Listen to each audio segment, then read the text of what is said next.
The warning in the sky. The stars above Earth were quiet for many years. No ships, no signals, no strange lights, only silence. After the Galactic War ended 100 years ago, most believed the danger was over. But the silence was not peace. It was patience. High above the atmosphere, a massive alien fleet exited warp. Over 200 warships.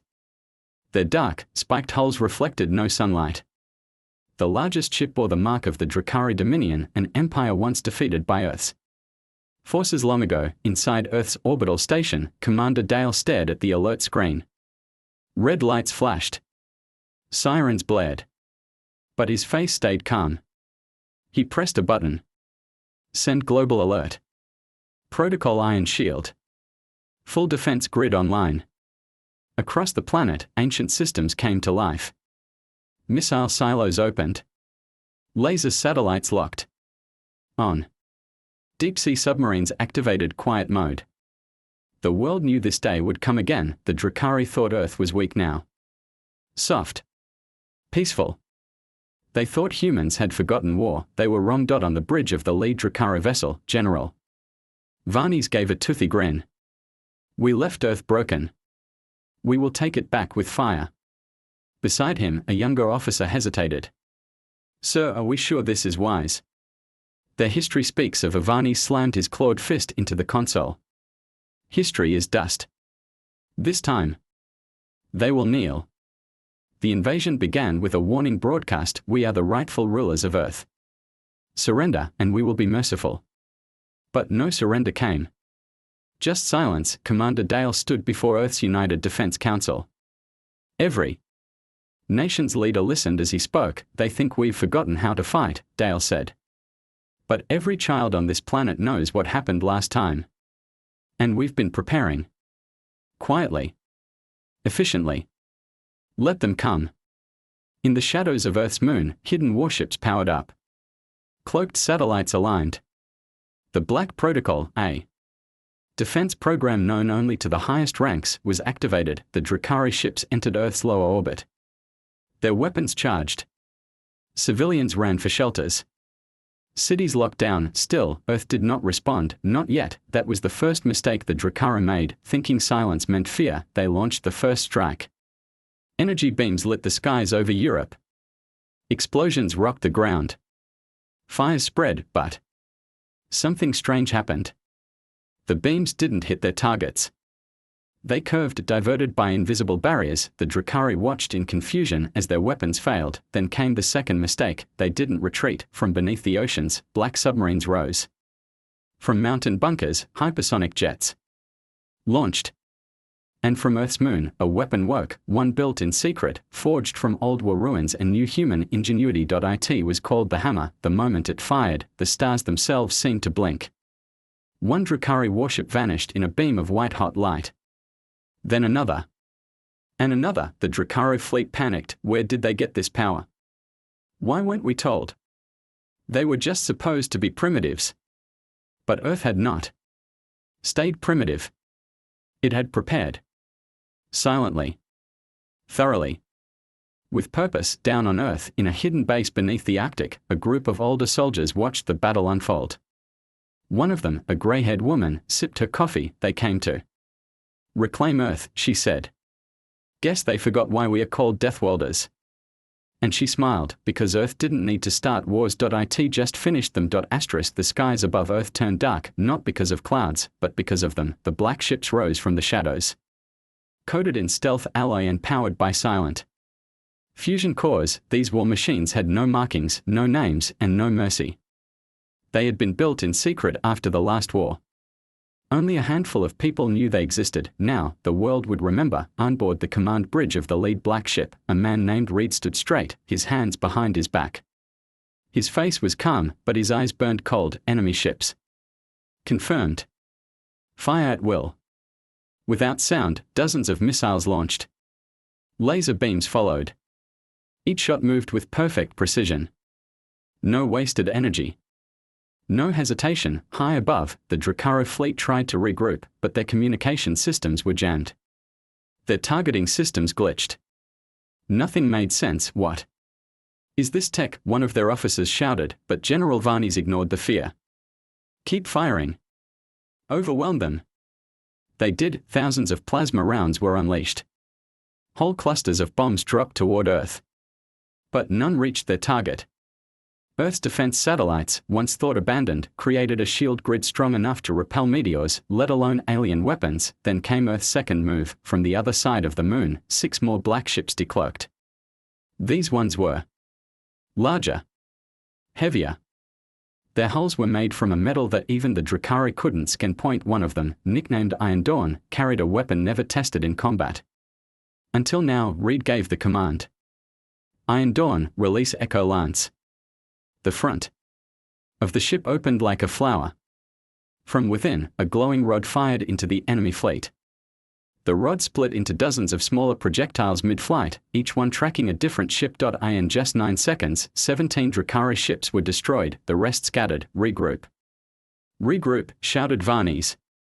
But his command ship shook violently as another beam struck it. Flames burst from the side. Crew members screamed. Sparks flew. Suddenly, a new transmission played inside every Drukhari ship. It was in their language, but the voice was human. "This is Earth. You came to take back what was never yours. Leave now, or be erased." The Drukhari ships hesitated, but General Varnes refused to show fear. "Send ground troops. If we can't break the sky, we'll take the ground." Transports launched from the damaged warships. Thousands of Drukhari soldiers in dark armor began falling toward Earth. They didn't know that Earth had planned for that too. As they approached the surface, defense towers hidden across every continent activated. Lasers lanced into the sky. Railguns cracked like thunder. Antigrav fields bent their descent. Still, some landed. The first wave hit the forests of North America, but they didn't find helpless civilians. They found Terran rangers, camouflaged. Fast. Brutal. The battle on the ground was even worse for the Drukhari. For every soldier they dropped, Earth sent 2 more to meet them, armed with smart weapons, exo-armor, and generations of survival instincts that no alien could match. A young Drukhari trooper looked around the forest. His squad was gone. He heard footsteps, then silence, then a voice behind him whispered, "Boo." And that was the last thing he heard. The war wasn't just in the sky now, it was in the soil. In the air. In the blood of every human fighter. And humans don't lose when defending home. In space, General Varnes watched as one of his final ships exploded. He clenched his jaw. This wasn't how it was supposed to go. He looked out the window at the blue planet below, and for the first time in his long career, he felt fear, because he realized something. Earth didn't need help. Earth was the warning. Smoke curled through the trees of the northern forest. Branches were broken. The ground was scorched. Dozens of black-armored Drukhari bodies lay motionless in the dirt. The few who survived their landing had no time to think. From the shadows, Terran rangers moved like ghosts. Their armor blended with the terrain. Their helmets filtered sound. They didn't shout. They didn't cheer, they just eliminated threats. One ranger, a tall woman named Lena, crouched near a fallen Drukhari. She scanned the area with her visor. "Sector 7 is clear," she said into her comm. A reply came at once. "Copy that. Move south. Reports say another drop wave just landed near the lake." Without a word, Lena moved, her boots silent on the dirt. Farther east, in the ruins of an old outpost, the Drukhari dug in. They set up plasma turrets and prepared for a counterattack. Their commander, Krell, looked around nervously. "We have the high ground here. They'll have to come to us." But he didn't know how humans fought. They didn't come from the front, they came from above. 2 silent drones hovered over the outpost. They marked every turret, every soldier. Within seconds, a burst of data was sent to nearby Terran artillery. Teams. 3 shells flew through the sky and landed within the outpost. Krell didn't have time to shout. The outpost became a crater. In another region, a full battalion of Drukhari troops tried to reach a major human city. They marched in tight formation, confident in their numbers. That's when the urban defense teams activated. From the rooftops, snipers took out officers. From sewers, explosive charges blew open the streets beneath the enemy's feet. Civilian Vehicles, apparently abandoned, were remote-controlled traps. Drakari soldiers screamed as entire squads vanished into rubble, and above them, human drones buzzed like angry insects, watching everything. Inside the city command bunker, Commander Dale stood in front of a digital map. Red lights marked Drakari movements. Green lights marked human forces, more green than red. One of his officers turned to him. "Sir, satellite scans show nearly half the enemy fleet destroyed. Ground resistance is strong." "They weren't prepared for how fast we adapted." Dale nodded. "They never are. Keep pressure on their ground units. Do not give them time to regroup." Meanwhile, in space, Earth's black ships still circled the skies, watching and guarding. No more alien reinforcements would arrive. Not unless they wanted to burn. Down on the battlefield, a young Drakari soldier named Rill crawled into cover behind a broken wall. His hands trembled.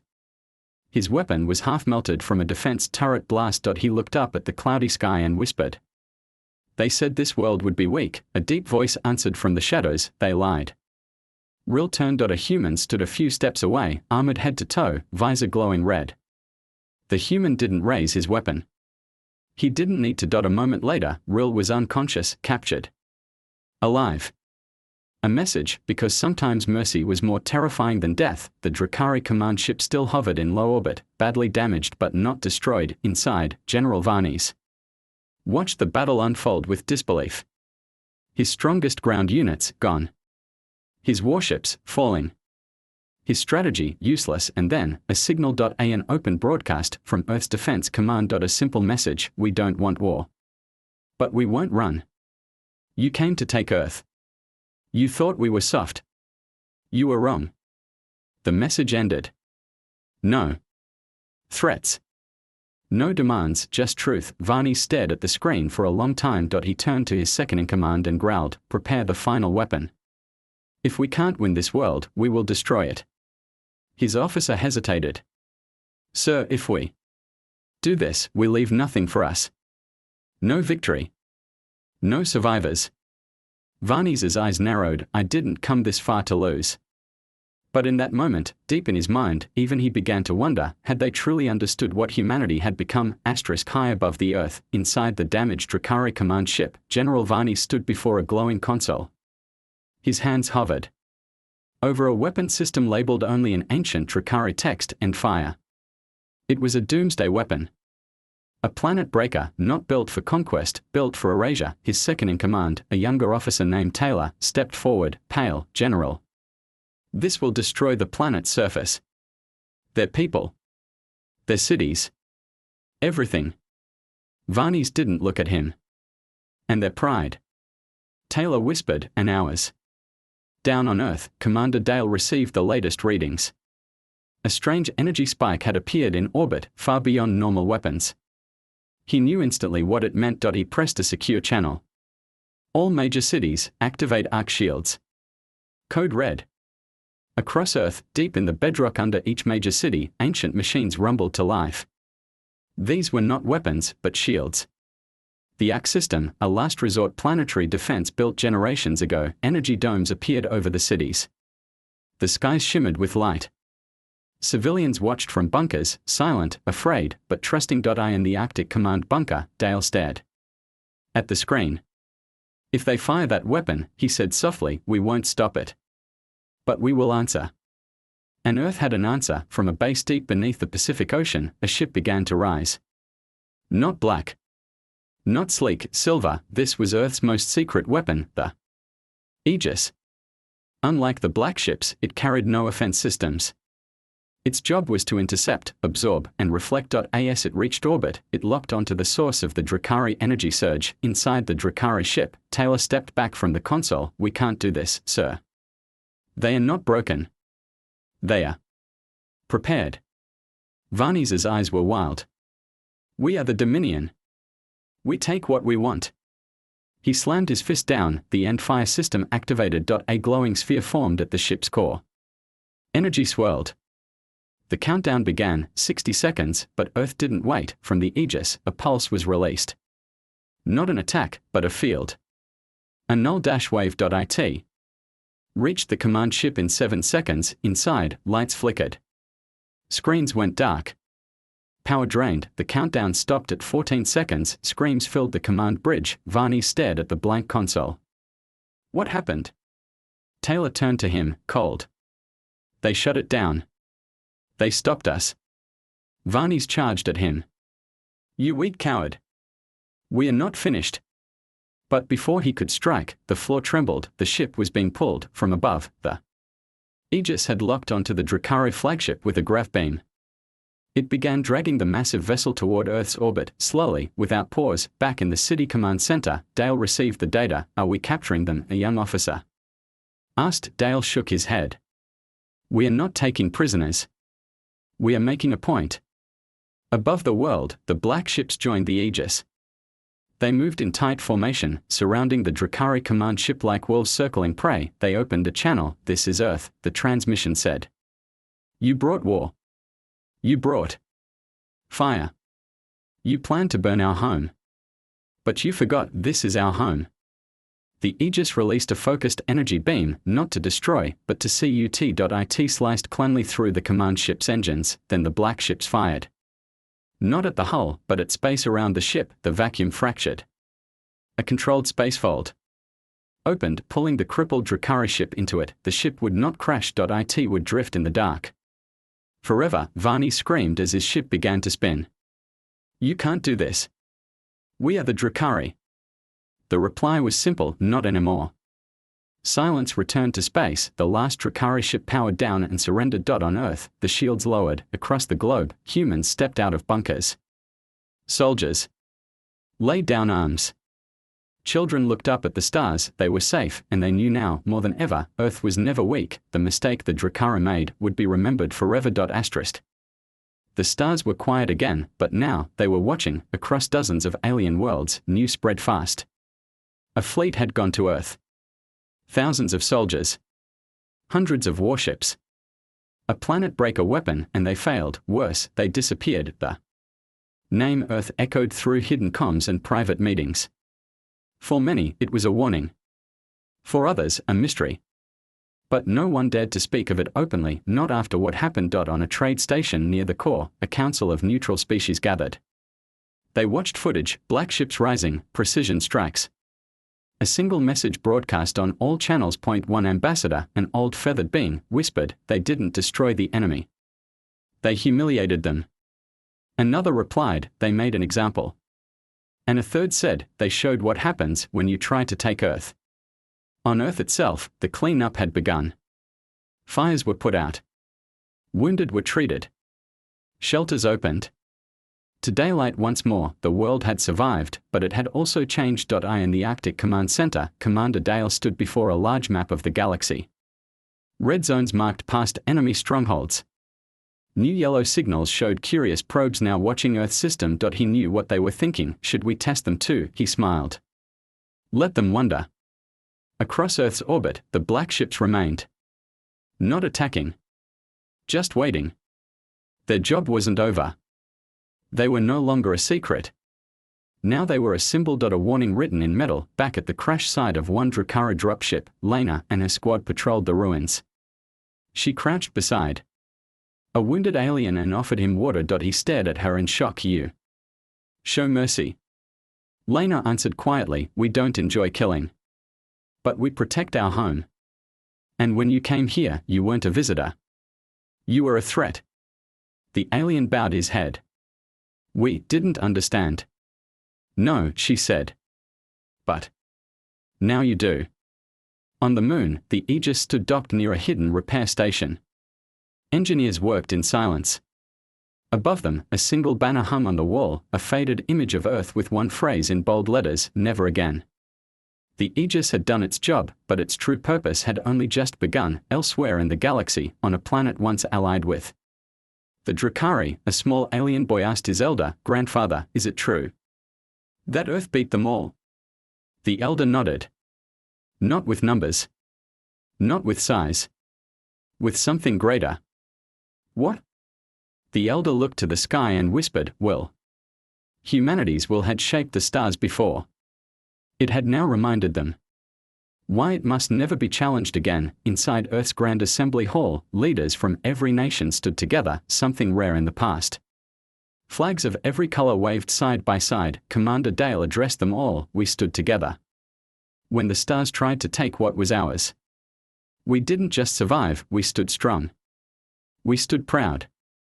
He paused, and now the galaxy knows. Earth does not kneel.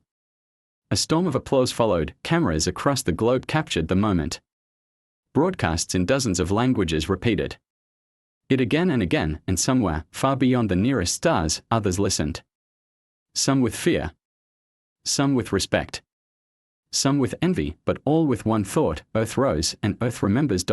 In the weeks that followed, the galaxy changed, but not in ways that could be seen from space. It changed in whispers. In silence. In the decisions that powerful alien rulers now made with trembling hands. And no longer did they speak of invading Earth. And no longer did they laugh at the primitive death world.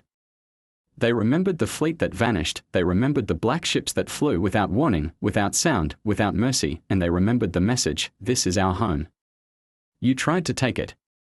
You failed. On the edge of known space, a peaceful merchant fleet rerouted its path to avoid even passing near Earth's sector. Not because Earth attacked them, but because they didn't want to be noticed. Fear had become a shield stronger than any weapon. On Earth, things slowly returned to normal. Children went back to school. Markets opened. Cities rebuilt the damaged blocks. But beneath the smiles, there was something new: pride, the kind that came from knowing they had stood alone, and at a small cafe in what used to be the front line. Lena sat quietly sipping tea. Her exosuit rested beside her, its armor scratched and scorched. A young boy walked up to her, clutching a toy soldier in his hand. Were you really there when the aliens came? She looked down at him and nodded. I was. Were you scared? She thought for a moment, then smiled. Everyone is scared. But we don't run.